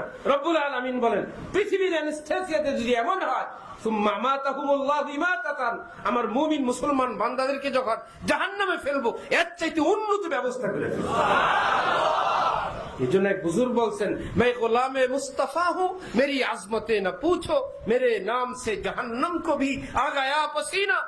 আমাকে চিনো, আমি আখিরি নবী, প্যারা নবী হযরত মুহাম্মদুর রাসূলুল্লাহ সাল্লাল্লাহু আলাইহি ওয়াসাল্লামের উম্মত লাগি। আর জানবা কিছু? আর কিছু কি? আমার নাম শুনলে জাহান্নামের ঘাম বের হয়ে যায়। আমার নাম শুনলে জাহান্নামের ঘাম বের হয়। হাদিসে পাকের এক শব্দ, সেটাকে ছন্দের আকারে তিনি এভাবে বলছেন। হাদিসে পাকে আছে, পুলসিরাতের উপর দিয়ে মুমিন যখন পার হবে, নিচে জাহান্নাম চিৎকার করতে থাকবে, ইমানদার সাহেব একটু দ্রুত পার হন, আপনার ইমানের নূরের ফোকাসে আমি জাহান্নামের আগুনটা নিভে গেল। ইমানদার সাহেব সরি, একটু প্লিজ একটু দ্রুত যান, আমি শেষ হয়ে গেলাম, আপনি একটু দ্রুত পার হন, আপনারা নূরের ফোকাসে আমার নার, আমার আগুন নিভে যাচ্ছে। ওই কথাটাকে তিনি এই ভাষায় বলছেন, শুনবো আমার কথা, আমার নামের চোটে, আমার ইমানের ফোকাসে জাহান্নামের ঘাম বের হয়, এই কথাটাকে বলছেন। মেরে নাম সে জাহান্নাম কো ভি আ গায়া পসিনা। আমার ভাই, কোরআন শরীফে রব্বুল আলামিন বলেন, ওয়ালা আব্দুম মুমিন খায়রুম মিন মুশরিকিন ওয়ালাউ আজাবাকুম। যার বুকে ঈমান আছে আর কিচ্ছু নাই, কোনো আমল নাই, এইরকম একজন নারী, একজন পুরুষ, সে যদি দাস হয়, সে যদি দাসী হয়, গোলাম হয়, বান্দিও হয়, আমি আল্লাহর কাছে তার মূল্য মর্যাদা আসমান জমিন হীরামণি মুক্তা সবটা ভরে যত কিছু, তার চেয়ে ওই বান্দা বান্দির দাম আমি আল্লাহর কাছে আর অনেক বেশি। এই জন্য সর্বনিম্ন জান্নাতীকে আল্লাহ পাক যে জান্নাত দান করবেন ইমানের বরকতে, এই দুনিয়ার সমান 7 দুনিয়ার সমান একটা জান্নাত দিবেন। 10 দুনিয়ার সমান, 10 দুনিয়ার সমান জান্নাত। কি ব্যাপার? যার ব্যাপার ইমানের দাম তোমরা জানো। আমাকে দেখে নাই, আমার নবীকে দেখে নাই, ফেরেশতা দেখে নাই, হাসান নসর দেখে নাই, শুধু আমি আল্লাহর উপর ঈমান আনলেও লা ইলাহা ইল্লাল্লাহ মুহাম্মাদুর রাসূলুল্লাহ, এত বড় কালিমা পড়ুয়া মানুষ চিনো, এই কালিমার বদলায় চিরকালের জন্য আমি তাকে 10 দুনিয়ার সমান জান্নাত দিয়ে রাখছি। তাও কি সিস্টেম? জান্নাতি জান্নাতে যাবে। এক বুজুর্গ, জান্নাত তো কিয়া হ্যায়, ছোটি সি খোদাই হ্যায়। আরে বাবা, জান্নাতে তো খোদার মতন পাওয়ার, সেখানে রব্বুল আলামিন যেরকম যা বলেন তাই হয়। জান্নাতি জান্নাতে যাওয়ার পর যাই বলে তাই হয়।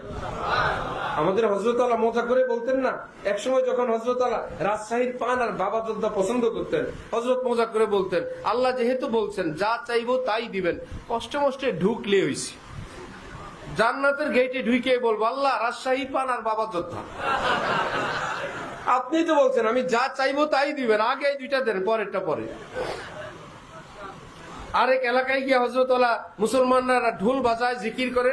হযরত বললেন যে ভাইয়েরা, ঢোল বাজান আপনারা, নিশ্চয়ই এটা মজা পান, কিন্তু আপনাদের কাছে অনুরোধ, আমাদের পেয়ারা নবী তো জিকিরের সময় ঢোল বাজাইতেন না। হযরত আবু বকর সিদ্দিক, ওমর, ওসমান, আলী রাদিয়াল্লাহু আনহুম, সাহাবায়ে কেরাম, তাবিঈন, কোন আল্লাহর ওলিরা, কোন আলেম ওলামারা ঢোল বাজাইতেন না। আপনারা বাজান, নিশ্চয়ই একটা মজা, একটা হাকিকত আপনাদের কাছে আছে, কিন্তু আপনাদের কাছে অনুরোধ, অল্প কয়েকটা দিন, চন্দি দিন রুক যাইয়ে গানে বাজানে সে ইহা শৌক সে জান্নাত মে ফির গাতে বাজাতে যাইয়ে, অল্প কয়েকটা দিন একটু বিরত থাকেন, ওয়াদা করলাম ইমানের বরকতে আপনি যদি জান্নাতে যান, ইমানের বরকতে আল্লাহ যদি আমাকেও জান্নাত দান করে, আমরা জান্নাতে একত্রে জিকির করব, আমি জিকির করব, আপনারা ঢোল বাজাবেন। যান, আপনারা ঢোল বাজাবেন, আপনাদের সঙ্গে আমি জিকির করব।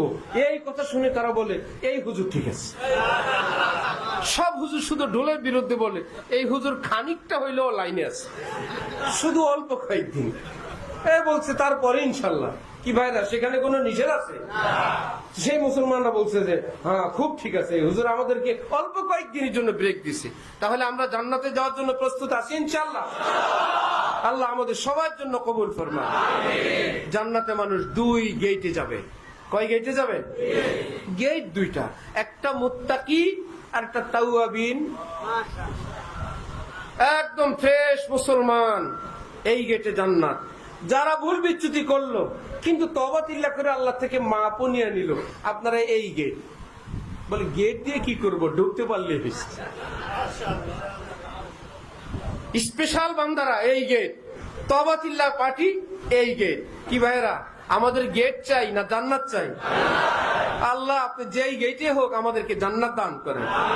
এই জন্য আমাদের শায়েখের এক ছোট্ট কিতাব আছে, জান্নাতের 2 পথ, জান্নাতের প্রবেশের 2টা গেট, একটা তাকওয়া আর একটা তওবা। এক পথের নাম তাকওয়া, আর এক পথের নাম কি? তওবা। চেষ্টা করব তাকওয়ার পথে, যদি ফেল খাই তওবার পথে যাওয়ার চেষ্টা করব ইনশাআল্লাহ। নবীজি ইরশাদ করেন, তুবা লিমান ওয়াজাদা ফি সাহিফাতিহি ইস্তিগফারান কাসীরা, যার আমলনামায় বেশি বেশি তওবা পাওয়া যাবে, আমি আখিরি নবী, আমি সাইয়্যিদুল মুরসালিন, তার জান্নাতের সুসংবাদ দিয়ে গেলাম। কারণ বেশি বেশি তওবার তৌফিক হওয়া, এটা জান্নাতি হওয়ার আলামত। তাকেই আল্লাহ তওবা করতে দেন যাকে জান্নাত দিবেন, যাকে জান্নাত দিবেন না তাকে তওবা করতে দিবেন। না তোকে দিব না। এই জন্য সে কেবল বলবে, হযরত আল্লাহ শুনাইছেন পাকিস্তানে কঠিন কোন অপরাধী মৃত্যুর আগে আলেম ওলামাদেরকে নিয়ে আসছে, হযরত তওবা পড়ান, আলেমরা তওবা পড়ানোর চেষ্টা করে, সে বলে মুঝসে পড়া নেই যাতা, কাহা নেই যাতা। যে আলেমরা আপনারা যে তওবা বলেন, আস্তাগফিরুল্লাহ বলেন, ওই কথাটা আমার মুখে আসে না, তো যেটা বলো ওটা তো আসে, আস্তাগফিরুল্লাহ আসে না কেন? আলেমরা বলে হইছে, কথা বলতে পারে, আস্তাগফিরুল্লাহ বলতে পারে না, কাজ হইছে, আল্লাহ পাক মাফ করবেন না, এই জন্য তাকে আস্তাগফিরুল্লাহও বলতে দেন না। আল্লাহ পাক যাকে ক্ষমা করবেন তাকে ক্ষমা চাওয়ারও তৌফিক দান করেন। আমরা ক্ষমা চাইবো ইনশাআল্লাহ। হযরত হাকিমুল উম্মত থানভী নওয়ারাল্লাহু মারকাদাহু, আজকে যিনি এখানে আসতেছেন তাকে বলা হয় তিনি এই যুগের থানভী, তিনি এই যুগের হাকিমুল উম্মত। বুঝে আসছে? এই যুগের শ্রেষ্ঠ আল্লাহর ওলি, শ্রেষ্ঠ একজন আলিম দ্বীন, এই দেশের না পুরো পৃথিবীর, পুরো পৃথিবীর। হযরত নবী বলেন, ভাইয়েরা এক কাজ করা যায়, প্রতিদিন যদি রাতের বেলা একটু তওবা করি, সারাদিন তো তওবা করব, রাতের বেলা একটু তওবা করার নিয়ম বানায় নিব, অবশ্যই রাতের বেলা তওবা করব, চেষ্টা করবো ইনশাআল্লাহ। সবচেয়ে উত্তম উযু করে 2 রাকাত, এই তওবার নামাজটা যদি এশার পরে হয় তাহাজ্জুদ হয়ে যাবে। এটা তাহাজ্জুদের ওয়াক্ত শুরু হয় এশার নামাজের পরে। তাহাজ্জুদের ওয়াক্ত শুরু হয় কখন? বলবেন যে সারা জীবন শুনলাম শেষ রাইতে, আজকে শুনলাম এশার পরে, কিয়ামতের আলামত। বলে ডিজিটাল হুজুর সহ কদিন পরে বলবে মাগরিবের পরে, কদিন পরে বলবে 24 ঘন্টায় তাহাজ্জুদ পড়া যায় না, আর বলবে না কেউ। এটা লাজ। নবীজি যা বলে গেছেন এর বাইরে কেউ বলতে পারবে না। কি শুরু হয়? তাহাজ্জুদের ওয়াক্ত শুরু হয় এশার নামাজের পরে। আপনার ভোর রাতের গল্প, অর্থাৎ যত রাত গভীর হয় তত দামি ওয়াক্ত আসে। ওয়াক্ত আসে না, দামি ওয়াক্ত আসে। একটা হলো চাইল, আরেকটা হলো দামি চাইল। চাইল যেটা, ওটা কি চাইল না? আর একটা হলো দামি চাইল। ও দামি চাইল যদি দামি চাইল হয়, নরমাল চাইল কি চাইল না? চাইল। জোহরের ওয়াক্ত হয় 12টায়, আমরা জোহর পড়ি কয়টায়? 1:30টায়, 1:15টায়। আচ্ছা, কেউ যদি 12টায়, 12:15টায়, যে ভাই আমার গাড়ি আছে, আমার প্লেন আছে, আমি ওই টাইমে পড়তে পারবো না, 12:15টায় তিনি জোহর পড়লেন, কিয়ামতের দিন ওনার নামে কি উঠবে? জোহর কাজা না আদায়? সারা জীবন যে 1:30টায় পড়লেন, এটা হলো দামি ওয়াক্ত। জোহর একটু দেরি করলে কি হয়? দামি হয়। আবরিদু বিজ-যুহর ফাইন্না শিদ্দাতাল হাররি মিন ফাইহি জাহান্নাম। নবীজি বলেন, জোহর একটু ঠান্ডা করে পড়ো, ঠিক দুপুরে পড়ো না, এটা উত্তম। দুপুরের এই গরম, এটা জাহান্নামের ভাপের মতো, একটু ঠান্ডা করো। তা আমরা যে 1:30টা 2টার দিকে নেই, এটা কি ওয়াক্ত আসে তখন না দামি ওয়াক্ত? দামির অপেক্ষায় যদি একদম বাদ যায়, সেই তুলনায় যদি 12টা 12:15টায় পড়ে নেয়, কিয়ামতে কি জোহর কাজা না জোহর আদায়? আদায়। শুধু বাদ গেছে, দামি হয় নাই। দামি বাদ দেন, জোহর হয়ে গেছে। তাহলে শেষ রাতে তাহাজ্জুদের ওয়াক্ত না দামি ওয়াক্ত? ওয়াক্ত শুরু হয় কখন? এশার পরে। এখন এশার ফরজ সুন্নত আদায় হয়ে গেছে, এবার আপনি যত নফল পড়বেন সব তাহাজ্জুদ। যদি পারেন বিতিরটা একটু পরে পড়েন, আর যদি বিতিরও পড়ে ফেলেন তারপরেও পড়েন, তাও তাহাজ্জুদ। উত্তম হলো বিতিরের আগে পড়া। আর যদি আপনি বিতিরও পড়ে নিলেন তারপরে পড়বেন।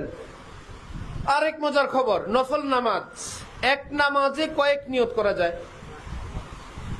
এই তাহাজ্জুদের মধ্যে আপনি কত নিয়ত করতে পারবেন? নফল নিয়ত। এটাই তওবা, এটাই তাহাজ্জুদ, এটাই হাজত। আল্লাহ, আমি তওবার নামাজ, হাজতের নামাজ। হাজত তো প্রয়োজন, জরুরত।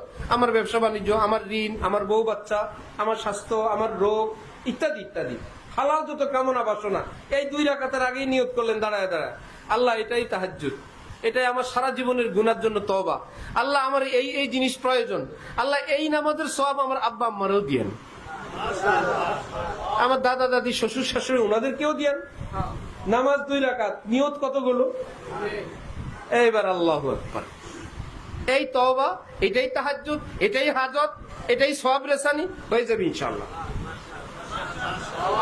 আগের যুগে আলেম ওলামারা মানুষকে বলতেন, আপনি যদি কারো জন্য দোয়া দুরুদ পড়ে সওয়াব রেসানি করেন, কুল হু আল্লাহ পড়েন, আর যদি আল্লাহকে বলেন, আল্লাহ এর সওয়াব আমার আব্বা আম্মাকে দিয়েন, আবার আলেমরা বলেন আপনার সব পুরাটাই থাকবে। এখন সবাই বলতো, নতুন বিজ্ঞানী যেগুলো মাথা খারাপ ছিল বলে দিয়াও দিল আবার রইয়াও গেল, এটা আবার কেমন বলতো না? আপনি বললেন এই কুলহু আল্লাহ সব আমার আব্বা আম্মাকে দিয়েন, আবার নাকি আলেমরা বলে আপনার আমল নামায়ও পুরাটা রয়ে গেছে, ওখানেও পুরাটা গেছে, এটা আবার কেমন? পুরাটা থাকলে আবার পুরাটা যায় কিভাবে? এই যুগে আপনারা যারা মোবাইল কম্পিউটার চালান, মোবাইলে আসেন, একটা মোবাইল থেকে একটা SMS যখন সেন্ড করেন, অর্ধেক যায় না পুরাটাই যায়? থাকে কি অর্ধেক না পুরাটাই থাকে? পুরাটাই গেছে, পুরাটাই আছে, এটা আবার কেমন? পুরাটা গেছে আবার পুরাটাই কি? আবার আলেম ওলামারা বললেন একই জিনিস আপনি আব্বা আম্মাকে দিলেন, তাহলে কুলহু আল্লাহর 50% আব্বা পাবে, 50% আম্মা পাবে না, পুরাটাই আব্বা পাবে, পুরাটাই আম্মা পাবে। এখন সবাই বলে এ আবার কিয়ামতের আলামত, পুরাটাই গেছে, পুরাটাই আছে, আবার সেখানে যাওয়ার পর আব্বাও পুরাটা আম্মাও পুরাটা, এটা কেমনি সম্ভব? এখন বলেন, মোবাইল থেকে আপনি যদি মার্ক অল করেন, অথবা আপনি যাকে মার্ক করবেন এই মেসেজটা আপনি বিশেষ করে ঈদ মোবারক যারা পাঠান, ঠিক না? চেনা নাই জানা নাই ঈদ মোবারক, তখন বুঝছি উনি একখান অল মারছে। চেনা অচেনা নাই, ওনার মোবাইলে যত নাম্বার সেভ আছে এক টিপ দিছে, সবার কাছে ঈদ মোবারক। এই যাইতে যাইতে কি সাদা হয়ে গেছিল যে ভাই এত লোকের কাছে পাঠাইছে, আপনার কাছে অল্প একটু আসছে? না, সবার কাছে গেছে। চেনা অচেনা দেশ বিদেশ একটা ঈদ মুবারক সবার কাছে গেছে, আপনারটা আছে না? ঠিক এক সূরা কুলহু আল্লাহ। এবার আপনি মার্ক করেন কাকে দিতে চান। এবার আব্বাকে দিতে চাই মার, আম্মাকে দিতে চাই মার, দাদা দাদি নানা নানি শ্বশুর শাশুড়ি আত্মীয় স্বজন ওস্তাদ সমস্ত নবী রসুল। এবার মনে হইল সব মুসলমান, সব মুসলমান যেগুলো দুনিয়াতে আছে, যেগুলো কবরে গেছে, একদম মার্ক অল। আল্লাহ পাক বলবে তোমার চেনা লাগবে না, সবার আমল নামায় তোমার পক্ষ থেকে কুলহু আল্লাহ পাঠিয়ে দিলাম, তোমারটা রয়ে গেল পুরাটাই। চেষ্টা করবো ইনশাল্লাহ। তাহলে তাহাজ্জুদের ওয়াক্ত কখন শুরু হয়? এশার পরে। শেষ রাতে কি শুরু হয়? দামি ওয়াক্ত। হযরত ওয়ালা করাচি তো করাচি, উনি বলতেন মাই রোমান্টিক পীর হো। শুনলেই কি মজা লাগে। হযরত বলেন যে ভাই আমার এখানে হলো দুনিয়া সব একদম উন্নত প্রযুক্তি এবং পদ্ধতি, শরীয়ত যেটা জায়েজ, আমি এখানে তোমাদেরকে সহজ পদ্ধতিতে বলি, শুনো। যে কি? যে যদি শেষ রাতে তাহাজ্জুদ, সেটা হলো কাচ্চি। ভাই লম্বা চূড়া একজনে ধরেন, নাজিল হইতেছে উপর থেকে। নাজিল অর্থ উপর থেকে অবতীর্ণ হওয়া, এটা হয়েছে না? আগের যুগে নাজিল হইতো কি, আর এখন নাজিল হয় কি?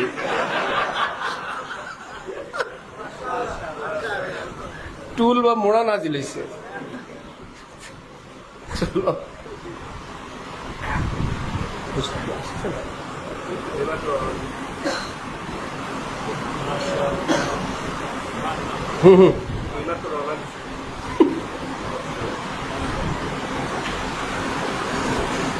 লা ইলাহা ইল্লাল্লাহ। কি বলছি বলেন? রোমান্টিক। সাবাস। হযরত বলতেন ভাই শেষ রাতে তাহাজ্জুদ হলো কাচ্চি। শেষ রাতে তাহাজ্জুদ কি? আর এশার পরে তাহাজ্জুদ হলো তেহারি। পারলে কাচ্চি খাও, কাচ্চি যদি না পাও তেহারি ছেড়ো না। পুরান ঢাকার তো কাচ্চি আর তেহারি সবচেয়ে ভালো উদাহরণ, জায়গা মতো উদাহরণ হয়েছে না? যে কাচ্চি পাইলে কাচ্চি খাও, কাচ্চি না পাইলে তেহারি ছাড়বা না। তাহলে আমরা তাহাজ্জুদের জন্য নিয়ত করবো ইনশাল্লাহ। একদম সহজ। সারা জীবন বলছেন আরে তাহাজ্জুদটা পড়তে পারলাম না, তাহাজ্জুদ জানি কি জিনিস। তাহাজ্জুদের ওয়াক্তের ভিতরে বসে বসে বলে রাত 10টা বাজে তাহাজ্জুদ পড়তে পারলাম না। তখন কি তাহাজ্জুদ ওয়াক্ত আছে না নাই? তাহাজ্জুদের ওয়াক্তের ভিতরে বলে আহারে তাহাজ্জুদ পড়তে পারলাম না। এটার একটা উদাহরণ শোনাই। মক্কা শরীফে হজের সময় যেই দিন 9 তারিখ আরাফা, রাতে এসে মুজদালিফা, 10 তারিখ হইল যারা হজে লোক নেয় এরা ওই 10 তারিখের নাম রাখছে হারানো দিবস, হাজি হারানোর দিন। এলোমেলো হয়ে যায়, জম্মের ব্যস্ততা, ভিড় সবচেয়ে বেশি, এক জায়গায় সবাই রওনা। এই আগের রাত্রে আমি গিয়ে কোন পথে আমরা যাব আমি একবার হারানোর পর থেকে প্রতি বছর গিয়ে ঘুরে ঘুরে রাস্তা দেখে আসি। 3 কিলো গেলে যাইতে আসতে 6 কিলো, 5 কিলো হইলে যাইতে আসতে 10 কিলো। হযরতওয়ালাকে মুজদালিফায় শোয়ে এইবার গোপনে সকালবেলা আমরা কোন রাস্তায় আমাদের তাঁবুতে যাব, হযরত পাথর মারতে যাবেন না, যাবেন তাঁবুতে। সবাই যায় পাথর মারতে, হযরত যাবেন তাঁবুতে। এই জন্য স্রোতের বিপরীত একটা পথ আমাদের লাগবে, এটা আমি দেখে ঠিক করে আসি। যাক, কয়েক নেতা খেতারে নিয়ে গেলাম, কতক্ষণ হাইটা বলে ভাই আমি বসছি, যাওয়ার সময় আমার নিয়ে যায়। আর সামনে আর গেলে আমি আর বেঁকে যেতে পারবো না, আমি এখানে বসি, যাওয়ার সময় আপনারা এই পথে নিয়ে যান। তো আমি তো রাস্তা পথ দেখে আসছি, সকালে পুরা কাফেলা সহ আমরা হাঁটতেছি। ভাই কই নিয়ে যাও, কোন রাস্তাঘাট, আমি হযরত চিনি, আমি আমাদের তাবু এই পথে, সব লোক এদিক যায়। আমাদের এক হাজী সাহেব বেচারা দল থেকে ছুটে গেছে যে কোনো ভাবে, সারাদিন ঘুরছে, সারা সকাল ঘুরে হারায় এক জায়গায় বসে আছে, পা চলে না, তাবু খুঁজে পাওয়া সম্ভব না, ঠিকানাও চিনি না। আল্লাহ যদি নেয় তাবুতে যাব, নইলে নাই। আমি তো চিনি, আমরা খুঁজতে খুঁজতে আমাদের একটু স্বাভাবিকভাবে আমরা একটু দেরি করে রওনা হয়ে আমরা আমাদের তাবুর সামনে গিয়ে দেখি ওই হাজী সাহেব তাবুর বাইরে বসে আমাদেরকে দেখে বলে আপনারা। সে ভাবছে আমি একা হারাই নাই, পুরো পিসব সহ হারাই গেছে, পুরো গ্রুপ হারাইছে, হারাইছে। আবার আমি হারাই যেখানে আসছি ওনারা ওখানে আসছে, আপনারা এখানে। আমি বললাম কেন, এটাই তো আমার তাবু, আমাদের তাবু। কোনটা? উনি যেখানে পিস দিয়ে বসে রয়েছে ওইটা। এই লম্বা টাইম খোঁজাখুঁজির পর যেখানে ক্লান্ত হয়ে বসছে, আমার দ্বারা তাবু খোঁজা সম্ভব না, আল্লাহ যদি নেয় যাব, নইলে নাই। বসছে কোথায়? দূরে না তাবুর কাছে? আমরা মানে উল্টাইলে ওনার তাবু। যারা তাহাজ্জুদের অর্থের ভিতরে বলে আহা তাহাজ্জুদ পড়তে পারলাম না, ওই বেচারা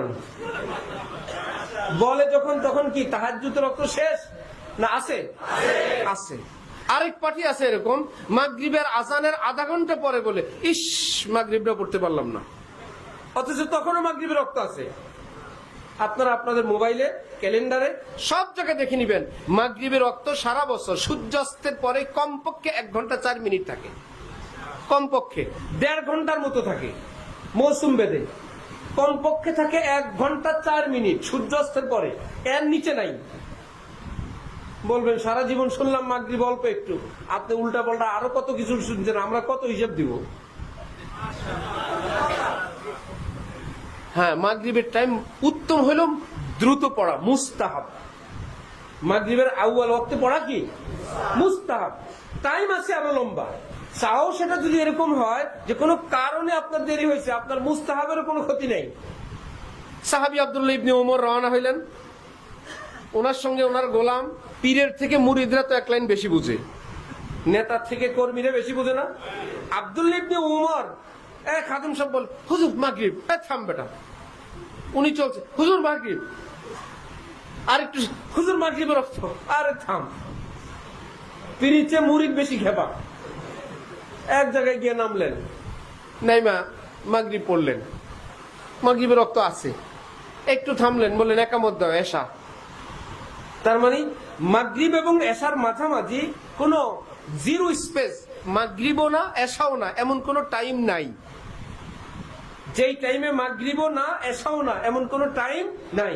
যেই সেকেন্ডে মাগরিব শেষ, পরের সেকেন্ডে এশা শুরু।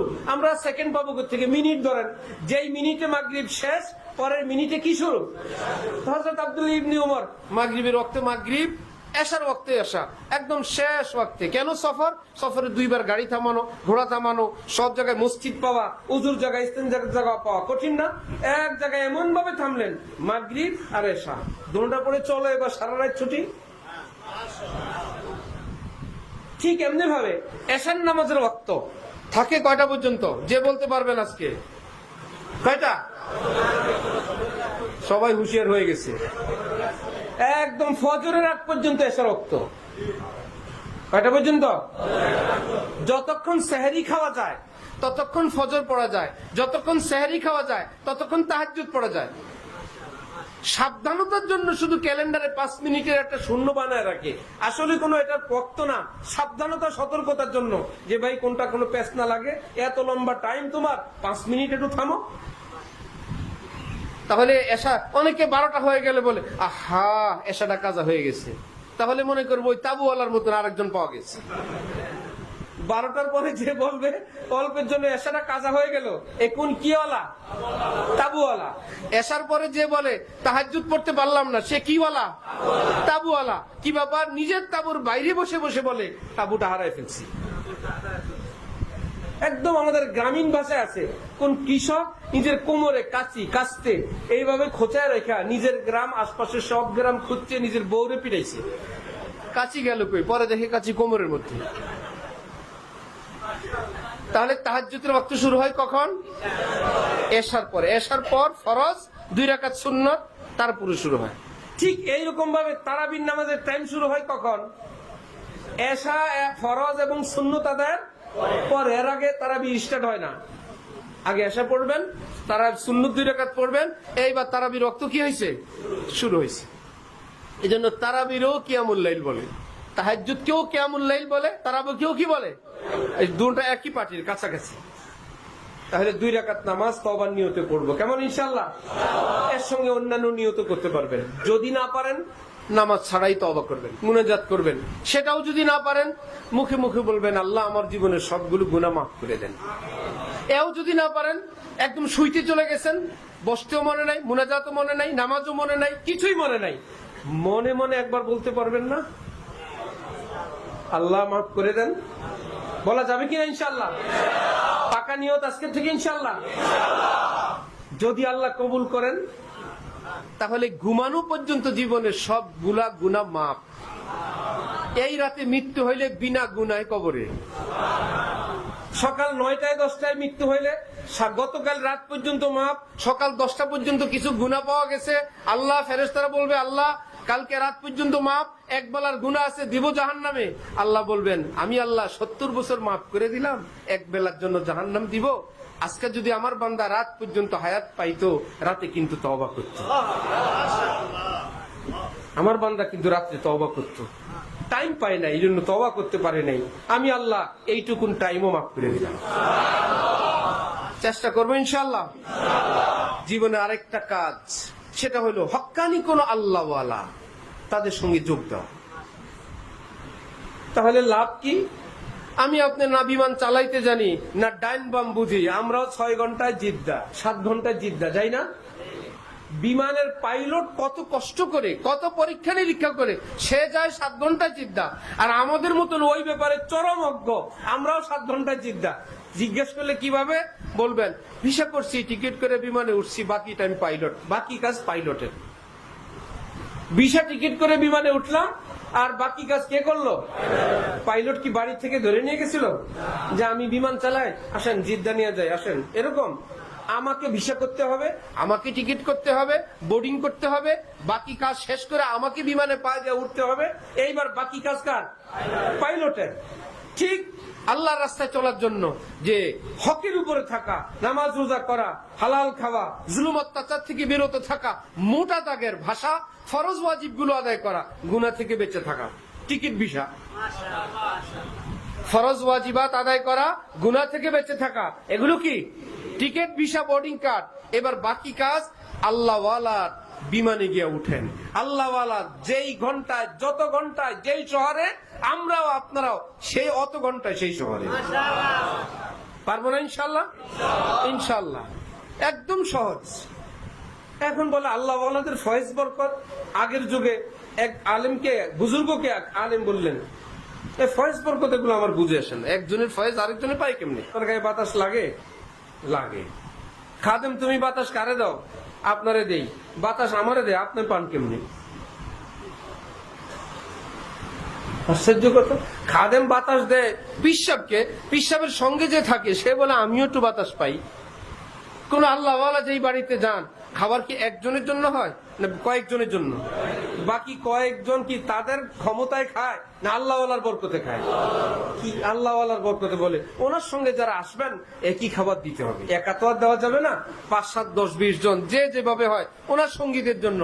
এবার সঙ্গী যেই হোক, নামাজি হোক, বেনামাজি হোক, নতুন হোক, পুরান হোক, কি ব্যাপার হযরত আল্লাহর সঙ্গে আসছে ভাই। আর দ্বিতীয় কথা নাই, রব্বুল আলামিন বলেন আমার কাছে তোমার হযরত আল্লাহ যেরকম আমার ইমানদার আল্লাহ ওয়ালারা লক্ষ কোটি হযরত আল্লাহর চেয়ে বেশি সম্মানিত।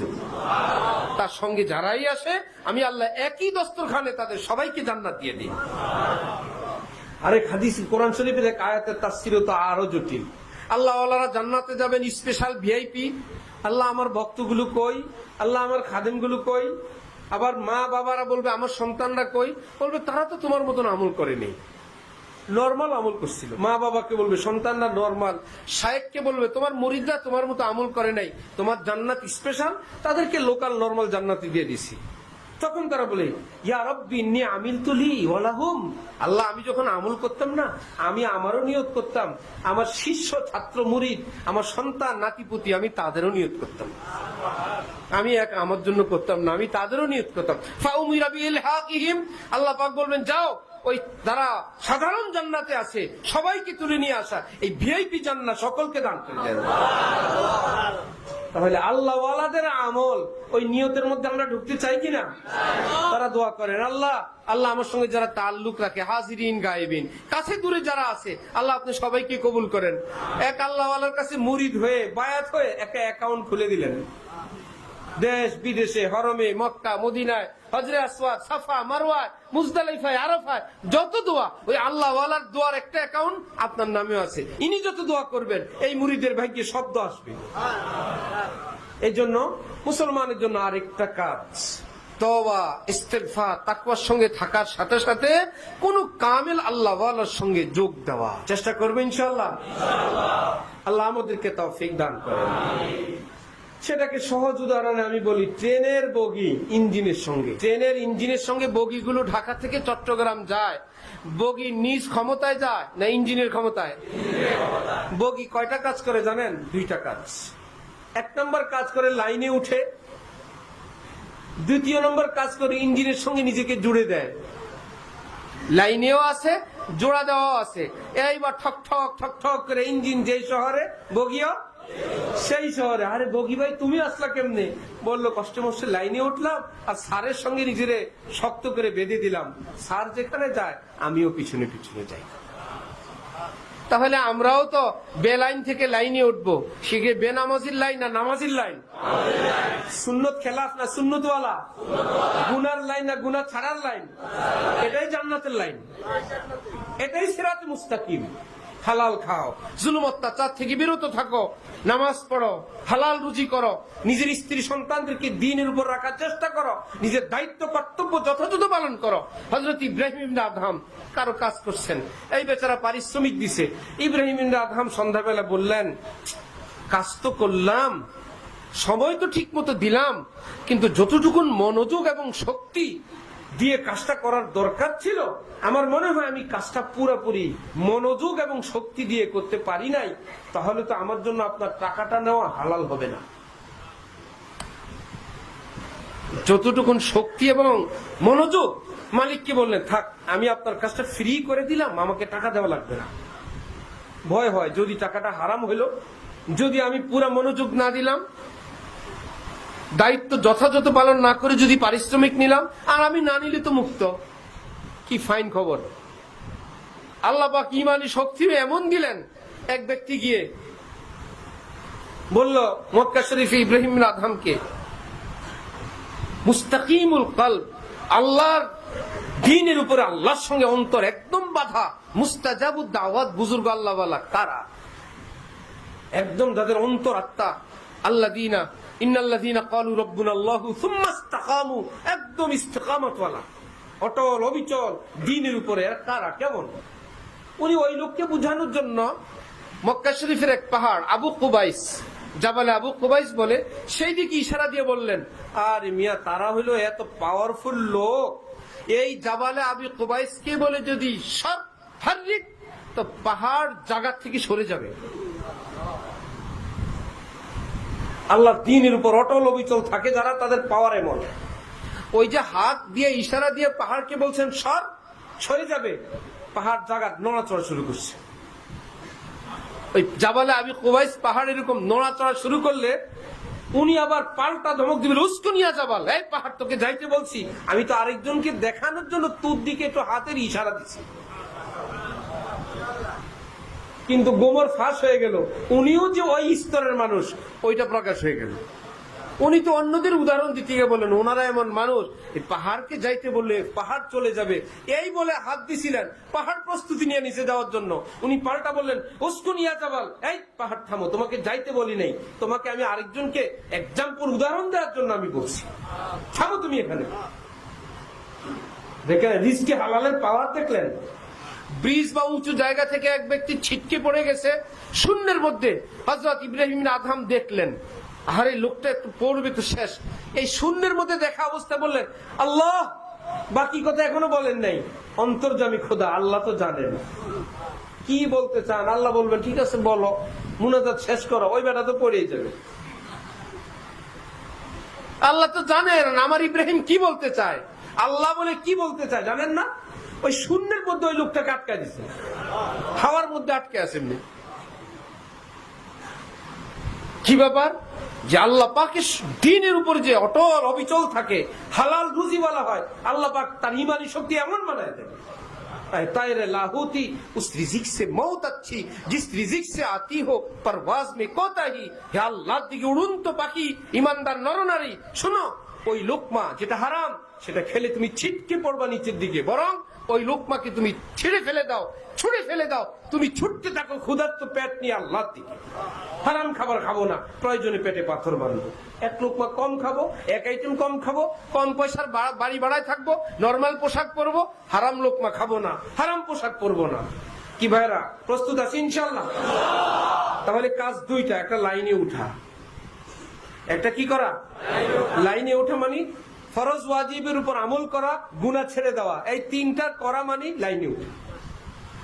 লাইনে উঠা মানে তসবিহ হাতে নিয়ে থাকা, লাইনে উঠা মানে চোখ বন্ধ করে থাকা, লাইনে উঠা মানে সারাদিন মসজিদে থাকা, বড় দানার তসবিহ নিয়ে থাকা, একদম দুনিয়াদারি ব্যবসা বাণিজ্য সব ছেড়ে দিয়া জঙ্গলে বসে থাকা, এটার লাইনে উঠা না। বরং ফরজ ওয়াজিব আদায় করে আর গুনাহ করে না, এই লোক একদম জান্নাতের লাইনে আছে। আরেকটা কাজ, বগি কি শুধু লাইনে উঠে না, আরেকটা কাজ করে। বগি যদি লাইনে উঠে দাঁড়ায় থাকে, হ্যাঁ ইঞ্জিন যেই লাইনে আমিও সেই লাইনে, ইঞ্জিন তো চলে যাবে, আপনি যাবেন কেমনি? ইঞ্জিনের সঙ্গে নিজেকে জোড়া দেন, অ্যাডজাস্ট করেন। ঠিক আল্লাহওয়ালারা যেই লাইনে, যেই নামাজ পড়েন আমিও পড়ি, কোরআন পড়েন আমিও তেলাওয়াত করি, ইত্যাদি ইত্যাদি লাইনে আছেন। ইত্তাকুল্লাহ হলো কুনু মা'আস সাদিকিন। আল্লাহ পাকের আরেকটা কথা আছে, নিজেকে জোড়া বান্ধ, সেটা তো বাকি আছে। তাহলে কোন আল্লাহওয়ালা যাদেরকে হক্কানি আলেমরা, মুত্তাকি আলেম ওলামা, পরহেজগার আলেম ওলামারা বলেন হ্যাঁ তিনি মস্ত বড় আলেম আল্লাহওয়ালা, এইরকম কোন আল্লাহওয়ালার সঙ্গে নিজেকে জুড়ে দেন। দুই ভাবে জোড়া যায়, হয়তো তার কাছে মুরিদ হবেন, অথবা তার সঙ্গে যোগাযোগ যাতায়াত রেখে আপনি তাকে মুরব্বী মানবেন, অ্যাডভাইজার, উপদেষ্টা, যে আপনি একজন আমার দ্বীনী উপদেষ্টা, অভিভাবক, আপনি আপনার কাছে আমার জীবনের পরামর্শ নিব, আপনি যেভাবে বলবেন আমি সেভাবে চলবো। মুরিদ হইতে হবে না, হাতও দিতে হবে না, আপনি আপনার জীবনটাকে তার অধীন করে নিবেন, তার পরামর্শের অধীন। এটা আমাদের জন্য কোনো লজ্জার না। হযরত মুহিউসসুন্নাহ শাহ আবরারুল হক সাহেব রহমতুল্লাহি আলাইহি বলতেন, হযরত ওয়ালা করাচি রহমতুল্লাহি আলাইহি বলতেন, প্রেসিডেন্ট প্রধানমন্ত্রীর উপদেষ্টা থাকে না, একজন দুইজন, বর্তমানে মন্ত্রীর কাছাকাছি। যেই কয়জন মন্ত্রী প্রায় অনেক পরিমাণ উপদেষ্টার সহকারী, কি রাজনৈতিক, আন্তর্জাতিক, নিরাপত্তা বিষয়ক উপদেষ্টা, রাজনৈতিক উপদেষ্টা, বাণিজ্য বিষয়ক উপদেষ্টা। প্রেসিডেন্ট প্রধানমন্ত্রী তো বলে না, প্রধানমন্ত্রী তো বলে না আমাকে উপদেশ দেওয়ার কে, আমারে তুমি উপদেশ দেবা না, ফুটানি করলে মরবে। ফুটানি করলে মরবে না, মরবে। বরং উপদেষ্টারা তোমরা এক একটা সাইড দেখো, আমাকে তথ্য দাও, আমি সেভাবে চলবো। প্রেসিডেন্ট, প্রধানমন্ত্রী, দেশের বাদশাও যদি উপদেষ্টা নিজের জন্য উপকারী মনে করেন, নিরাপদ মনে করেন, আমার ভাইয়েরা দ্বীনের রাস্তায় চলার জন্য আমাদের না যথাযথ জ্ঞান আছে, না এলেম আছে, না আমাদের বুঝ বুদ্ধি আছে। আমরা যদি একজন অ্যাডভাইজার, একজন উপদেষ্টা মাথার উপর রাখি যে আমি বুঝি না, আমার শেখ এত বড় আলেম, তিনি যা বলেন আমি তাই করি।